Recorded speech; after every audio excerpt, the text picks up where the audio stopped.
Hey beautiful people, this video is about how much technical debt is acceptable. Some technical debt is like a mortgage, as I mentioned in other videos. It's manageable and it can be manageable and it can even be strategic. But too much of it and you're drowning in interest payments. How much of it is okay for you? Hi, I'm Jennifer Kenny. I'm the best-selling author of The Innovation Mindset. And I've worked with organizations where their technical debt is absolutely crippling, and I've worked with other ones where it's well managed and it's just part of the day-to-day work. Let's talk about what the practical threshold looks like for your projects.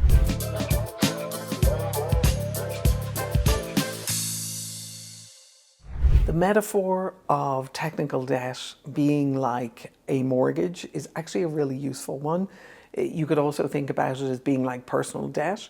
So if you don't have a mortgage, let me talk about the personal debt metaphor, because I think this will really help you. Part of why I like this metaphor is 77% of US households carry some form of debt, which means chances are in your lifetime you've had some form of debt. You've had student debt, you've had credit card debt, you'd have buying a car debt, you'd have whatever kind of debt it is that you've had a mortgage. The reason why I want to tap into this is the visceral experience of carrying debt is something that is useful to remember when you start thinking about what technical debt means for your project. And here's why. You have a very good sense that if half of your paycheck goes to paying off your credit cards, there's a pretty good chance that your credit card balance is too high. You also have a really good experience of going on a really fun holiday and coming back to a significant chunk of credit card debt and what it takes to pay that down to a level where you're either not in debt or you're carrying a level of debt that you're comfortable with. So you have discipline and practices around this already. If you apply that to how you think about technical debt, it's going to help you a whole lot. And I'm going to introduce some distinctions that hopefully will help you even more. The mortgage metaphor, I think, is even more valuable, because if you think about the overall value of your house, you think about your hopefully 20% down payment, you think about your mortgage payments and what chunk they take out of your salary, then you're looking at three elements, three variables that you're trying to work with in there. You're trying to make them less variable. You're trying to make them much more predictable, which is why a 30-year fixed mortgage is actually going to give you a lot more predictability in your life, and you might opt for that. But when you think about it in terms of tech debt, you're also dealing with multiple variables. How do we help you understand what those are in a way that you can begin to manage it and you can live with it? Some research from Gartner shows that a level of technical debt somewhere in the 10 to 15% as a debt ratio is manageable, which means that the overall cost of your project versus the cost of repairing the technical debt is somewhere in the region of 10 to 15%. You can handle that, you can manage that. I've always found that it's good to take off-the-shelf standards until I develop a more nuanced set of standards for myself. So if you're getting started on this, take an off-the-shelf standard, somewhere between 10 to 15, start at the bottom, start at the top, wherever you want, and then work to find out for yourself what you're comfortable with.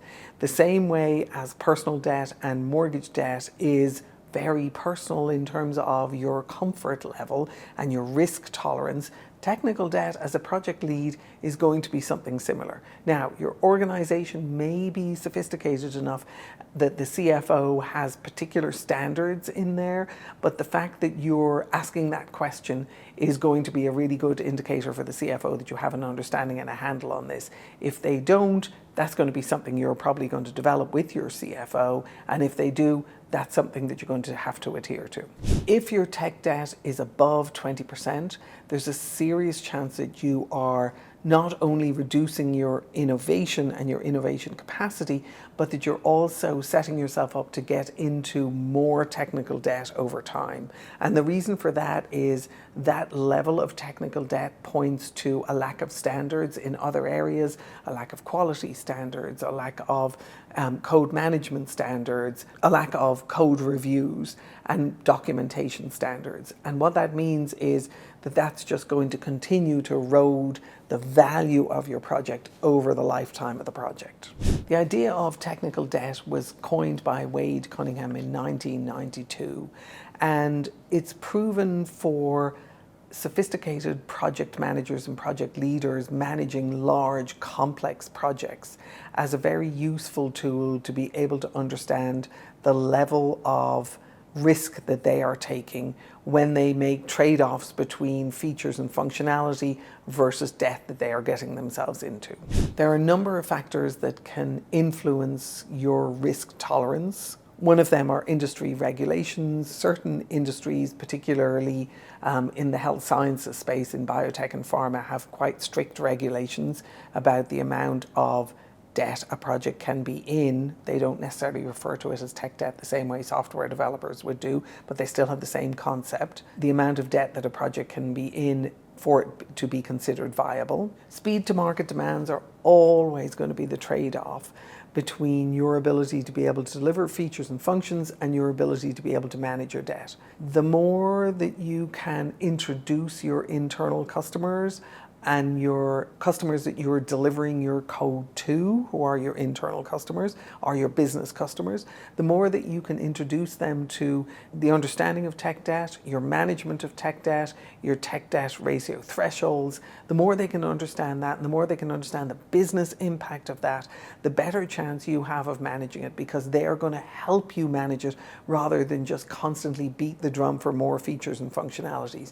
They're going to respect that you're committed to a level of quality, that you're committed to a level of long-term sustainability of your code and your projects and your development and your team, that you don't want to burn your team out, and they will work with you over time as you build trust with them to help you manage that in the same way that you're helping them manage their own success criteria. The size of the software team and the maturity of the software team is another factor. If you have a very immature team, newly formed team, you've got to be particularly fastidious about your tech debt, because you don't yet know whether or not there are little maverick teams who will do fabulous innovation but slightly dodgy or poor quality code. You don't know whether or not there are teams who just have poor practices around documentation or around code quality, and they don't have shared standards and they don't have shared language, they don't have shared understanding for talking about these issues yet. So if you have a relatively new team, you're looking to build in a lot of those standards as early on as you possibly can in the process, and that will give you a level of understanding of your risk tolerance. If you have a relatively new team, reduce your risk tolerance so that you can actually use that as a way of helping them understand the impact and the correlation between code quality, documentation, features and functionality, and what all of those trade-offs mean, and how they can begin to be an integral part of handling them with you, and not just leaving the issue of technical debt entirely as your responsibility, as your sole responsibility. So unless your company has a particular threshold, and it may, and it's worth finding out whether or not it does, but unless your company has a particular threshold, or your CTO has set that threshold ahead of time and you need to adhere to it, risk tolerance really becomes your responsibility on your project. And risk tolerance is kind of up to you. You might have a higher level of risk tolerance than, say, one of your peers who's managing a comparably large and expensive project.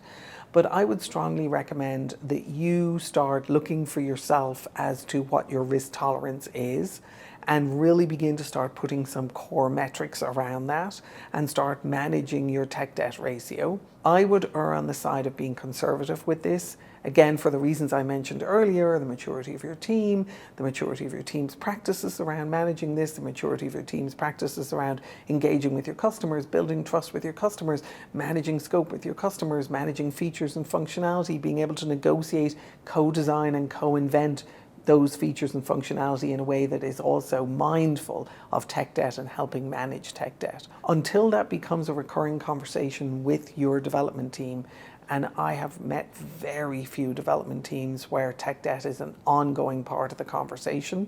I've also met very few development teams where customer satisfaction and customer success criteria are an ongoing part of the conversation, but I've talked about that in other videos. As you start bringing these conversations to the fore and you bring practices to the fore with them that allow your team to be able to manage that in a way that they are unafraid, then you can begin to play with increasing your risk tolerance, their risk tolerance, the project's risk tolerance for taking on debt. And the reason why I say this is, let's get back to the metaphor again of personal debt or mortgage debt. Is that's not necessarily a dinner table conversation with friends, but you might have a couple of friends that you have those conversations with because you're learning together. Please, I hope you do. I hope for your sake you do. And you have a group of friends you are learning this with together, or your siblings, you're learning it together. And what you will discover is that you get more and more comfortable with that conversation over time. The decisions get made faster. You get to make faster decisions. People bring different learnings to the table and you accelerate your learning very quickly. You're looking to create a similar environment within your project team where the understanding of tech debt is spread amongst a large number of people, and a large number of people understand the implications, the business implications and the project implications for good management of tech debt.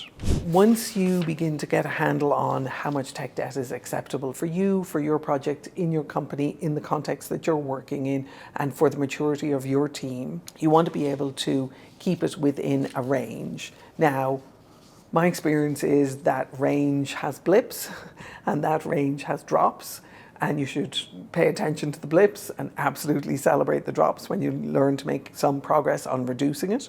Regular monitoring, absolutely critical. The same way you look at your credit card statement every single month, and please tell me you do, because I hope you do. When you look at that every single month, you're looking at a similar thing in terms of your tech debt for your project. You want to have proactive repayment planning. If you do a blowout party with a whole bunch of friends and you come back to a big chunk of debt on your credit card, you need to have a plan for paying that off, and you need to have a plan that pays that off within a certain period of time. Absolutely the same thing with tech debt. If you don't have a plan for paying it off, it's not going to get paid off. If you don't have a plan for paying it off, chances are it's going to grow when you're not looking. This is a really tough balancing act, this last one, because what you're looking to do is you're looking to balance short-term delivery with long-term maintainability. So invariably, you're the ones who end up maintaining a lot of the code, or you'll maintain the code until you've done the final handoff to the entire final product development team, the product release team. And while you're doing that, you've also got to recognize you're probably going to have another project coming down the pike. So if you're loading your people up with loads and loads of maintenance, in other words, the equivalent of very, very high mortgage payments or very, very high interest payments on credit cards, you're going to reduce their ability to be able to do new projects and add new features and functionality. We all know that has a highly corrosive impact on an entire team, on their morale, on your ability to be able to recruit and keep great people, on their ability to be able to innovate. So you're doing a balancing between short-term delivery and long-term maintainability. As you start getting a handle on what's comfortable for you in terms of how much technical debt is acceptable, let me know whether or not this video is helpful for you. Let me know whether or not the conversation is valuable for you. Give me a thumbs up, subscribe, put a comment in the comments below, and let's continue the conversation within the community. As you mature in this process, I'm here to support you. I have other videos on this topic, and I wish you the absolute best of luck.